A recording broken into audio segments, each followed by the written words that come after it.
Olá, seja bem-vindo a mais uma aula sobre educação financeira em qualquer tempo. Hoje o tema vai ser redução de despesa. É um tema que eu gosto muito de pensar o que é supérfluo, o que está sobrando, o que não deveria estar no nosso orçamento. Então a gente vai elencar vários itens que a gente pode repensar ou reduzir os nossos gastos. A primeira coisa é eliminar os desnecessários. Quando você vai no supermercado, você escolhe vários itens e às vezes são itens supérfluos ou itens que se perdem facilmente, seja numa loja que você vai passear no shopping. Então você precisa identificar o que é desnecessário, o que poderia ser cortado do seu orçamento, dos seus gastos. Então vale a pena repensar. Comprar coisas usadas é um tabu para alguns.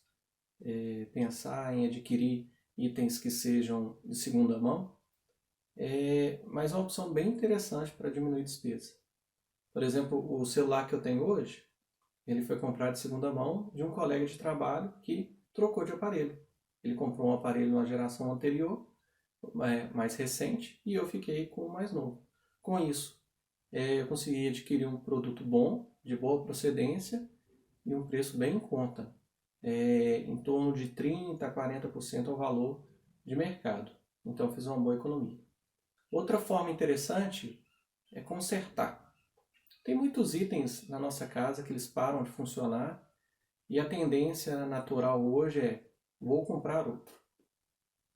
Muitas vezes os itens eles podem ser consertados. Fiquei surpreso há pouco tempo atrás quando descobri que a pessoa, quando o chuveiro queimava a resistência, ela comprava um chuveiro novo, em vez de trocar a resistência. Se o chuveiro custa, por exemplo, R$ 100, uma resistência deve custar uns 15. Então muitas coisas elas podem ser consertadas com um custo bem menor do que de uma nova aquisição. Cupons de desconto. Aqui é bom ter cuidado para não induzir a uma compra desnecessária. Por exemplo, tem vários aplicativos de pedido de alimento. iFood, Uber Eats, 99pop. E normalmente eles mandam cupons promocionais. Vale a pena você olhar esse cupom se você já tinha o interesse de fazer a aquisição. E se for o caso, abra os 3 aplicativos e vê o que é mais interessante. Eu e minha esposa, a gente tem o aplicativo instalado no meu aparelho, no aparelho dela, e o que aparece o cupom promocional no dia que a gente vai utilizar, a gente utiliza e costuma ter um desconto interessante. Quinto ponto, desculpa, é escambo. É um termo muito esquisito, né? Então, mas basicamente é a troca de uma mercadoria por serviços. Por exemplo, você precisa de um item. Um conhecido seu tem uma cafeteira e você gostaria de ter uma cafeteira. De repente você é um contador, você de repente faz a declaração de imposto de renda para essa pessoa e em troca ela dá uma cafeteira. Ou algum item que seja interessante para os dois, né? Então você pode reduzir a despesa, você vai deixar de desembolsar o dinheiro. Algo que eu costumo fazer muito, é o próximo ponto, é questão de reduzir com telefone, internet e TV por assinatura. De tempos em tempos, vale a pena você acessar o site do seu provedor, do seu prestador de serviço. Você vai conseguir um preço bem interessante, que às vezes é disponibilizado para novos clientes, mas deveria ser disponibilizado para os antigos também. E olhar o site do concorrente também. Você vai ver que tem planos semelhantes e que podem ter um custo bem inferior. Isso vale também para a questão da internet, para ver qual realmente é a necessidade. Se 5 MB te atende, de repente você pode contratar um plano de 5 MB. Se 10 MB é a sua necessidade, contrato de 10 MB. Se a sua necessidade é 15 e tudo mais, você avalia qual que é a sua real necessidade, porque se você contrata um plano maior do que você precisa, você vai pagar por algo que você não vai utilizar. TV por assinatura. É um item que tem sido repensado por muitas pessoas devido ao custo, devido à utilidade. Se usam pouco ou às vezes a programação ela costuma ser repetida. Então talvez valha a pena você rever o seu plano de TV a cabo, se é TV por assinatura, se é algo importante para você, se é algo necessário para você. Ou então assinar esses serviços de streaming, como Prime, como Netflix, de repente fica bem interessante. Anuidade de cartão de crédito. Por incrível que pareça, tem muitas bandeiras, muitos bancos, várias instituições que oferecem cartão de crédito sem anuidade. Não estou aqui incentivando você a ter cartão de crédito porque algumas pessoas não têm, de certa maneira, domínio próprio para ter um cartão de crédito. Não tem um controle, né? Gasta mais quando está com cartão de crédito. Mas a opção muito interessante para reduzir sua despesa é ter um cartão que não tenha anuidade. Você tem que ver se o fato de você pagar anuidade, você tem algum benefício vindo da sua operadora de cartão. Alguns têm milhas, às vezes descontos em cinema, mas você tem que avaliar se aqueles benefícios valem a pena você pagar uma anuidade, às vezes de 20, 40 ou até mais por mês, né? Manutenção de conta bancária. Eu falei isso em alguns vídeos anteriores. Você tem a opção de ficar isento da manutenção de conta bancária. Como? Basta você entrar em contato com o seu gerente ou na sua agência, solicitar para que sua conta ela vire conta essencial. Mas também avalie, porque a conta essencial ela tem limite de saques, que são 4 saques, limites de extratos, que costumam ser 2. Limite de TED, normalmente só libera para transferências para o mesmo banco. Então você tem que ver o que é a sua necessidade, o que justifica você pagar uma manutenção para algo que você não utiliza. Gostaria que vocês vissem na tela aí, projetar um slide, com algumas escrituras e provérbios que comparam o preguiçoso e o diligente. Vocês perceberam que eu tenho escolhido bastante escrituras que falam sobre preguiça, mas eu vejo uma relação muito íntima entre a dificuldade financeira, o empobrecimento com a preguiça. Não quer dizer que o fato da pessoa ser pobre, ela ser preguiçosa, né? Mas o preguiçoso tende a empobrecer com muito mais facilidade. Então, a gente vai ler Provérbios 12, 27, o 13, 4, o 10, 4 e o 22, então, versículo 24. Fala assim que o preguiçoso não aproveita a sua casa, ou seja, costuma perder. Deseja e nada consegue. As mãos preguiçosas empobrecem o homem. E também falam um destino, né, para o preguiçoso, que eles acabarão escravos. E às vezes, é tão sutil, às vezes a gente começa a pagar por algo, ou deixa de reduzir algo por preguiça, né? Ah, não, vai dar trabalho ligar para o meu pro telemarketing para abaixar meu plano de internet, abaixar meu plano de celular. É trabalhoso. Não é muito fácil. Por vezes eu gastei 40 minutos. Algumas vezes eu tive que acionar as agências reguladoras para poder ter o desconto. Seja um banco central, seja uma Anatel. Algumas vezes eu tive que fazer isso. No entanto, a Provérbios também fala do diligente. Ele dá valor aos seus bens. O fato de você valorizar os seus bens não quer dizer que você tem amor àquilo, você idolatra aquilo, não tem nada a ver. Mas você entender que aquilo custou o seu trabalho. Custou 44 horas de trabalho semanal. Então você valorizar. Né?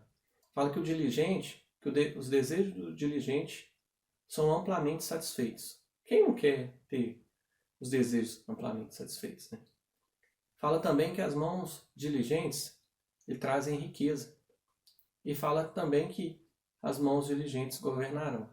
Enquanto contrapartida fala que a do preguiçoso ele será escravo. Agora um assunto bem tenebroso para muitos, a questão de dívida. Mas algo interessante é, se você tem dívida hoje, principalmente cheque especial, cartão de crédito, você precisa de elaborar um plano de ação.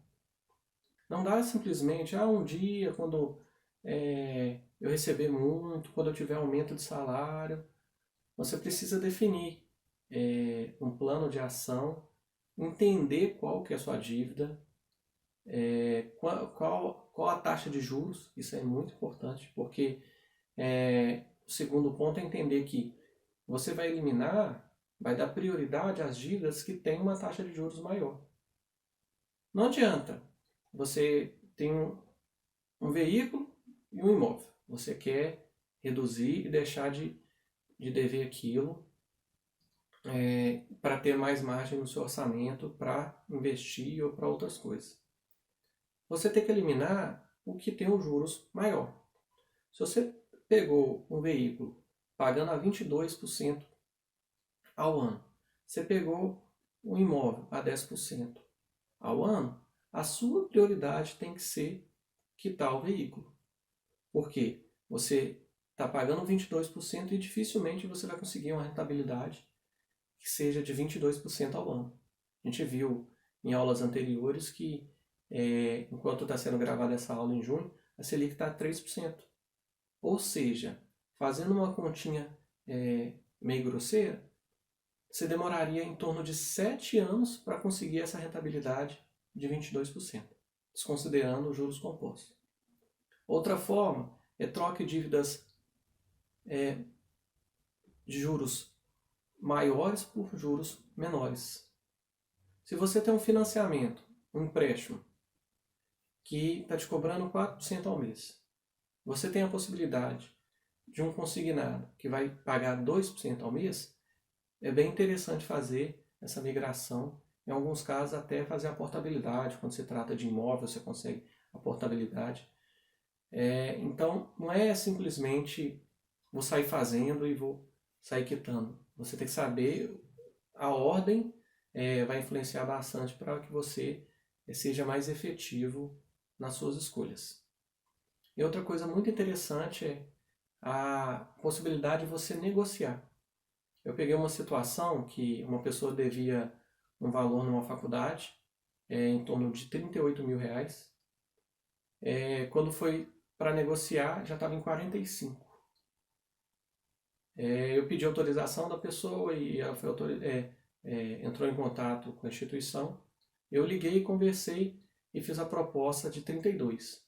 Ou seja, estava 38, foi para 45, eu fiz uma proposta de 32. Demorou 3 dias, tive a resposta, aceitou os 32. Porque a pessoa tinha um dinheiro para poder pagar à vista, esse valor bem alto, então pôde fazer a negociação. Eu gostaria que prestasse bastante atenção nessa tela que vai aparecer agora, e sugiro até que faça um print dessa tela. Eu acho que vale muito a pena você ter ela no celular, ou no caso, se você estiver acessando pelo computador, você salvar também no print screen. Uma estratégia muito boa que chama a regra dos 3 sims, para você controlar a compra por impulso ou se endividar de forma desnecessária. São feitas algumas perguntas, 3 perguntas, são o seguinte: se você precisa, se você tem condição e tem que ser hoje. Então vou começar pela parte mais difícil. Você quer comprar, você não precisa, então a ação que você vai ter no final é desistir. Se você quer e precisa, você vai ter que avaliar agora a sua condição. Se você tem condição, você vai definir se é hoje ou não. Se você não tem condição, você vai adiar. É uma coisa muito interessante algumas compras serem adiadas, porque primeiro você avalia, refresca a cabeça, não vai pelo impulso. E segundo, você vai começar a juntar um dinheirinho para poder comprar à vista. E aí teve a condição que você chegou na conclusão que é sim. Você precisa, você tem condição. Agora você define se tem que ser hoje ou não tem que ser hoje. Se tem que ser hoje, compra. Isso não isenta de você fazer pesquisa de preço, como sites Zoom ou Buscapé. Isso não estou falando de pesquisa de preço ainda. Se você não precisa ser hoje, vale a pena você adiar e pensar se realmente é necessário aquela compra ou simplesmente foi um desejo mais caliente, né? Mais forte para comprar algo, né? Na descrição desse vídeo eu coloquei 2 links que eu acho que vale a pena vocês assistirem. Na verdade são 3. Um fala sobre minimalismo, uma prática muito interessante da você utilizar ou consumir o mínimo necessário, até mesmo a decoração de uma casa, né? Não é o caso aqui que vocês estão vendo que tem um pouquinho de livros e tudo mais, mas é uma prática muito interessante que permite um custo de vida menor. E por fim, 5 estratégias para gastar menos com os filhos. É um vídeo bem interessante do Gustavo Cerbasi. Se vocês perceberem, eu gosto muito da abordagem dele, os vídeos dele. Então, gostaria de agradecer você ter assistido até agora. E o próximo passo a gente vai falar sobre como aumentar a receita. Um abraço.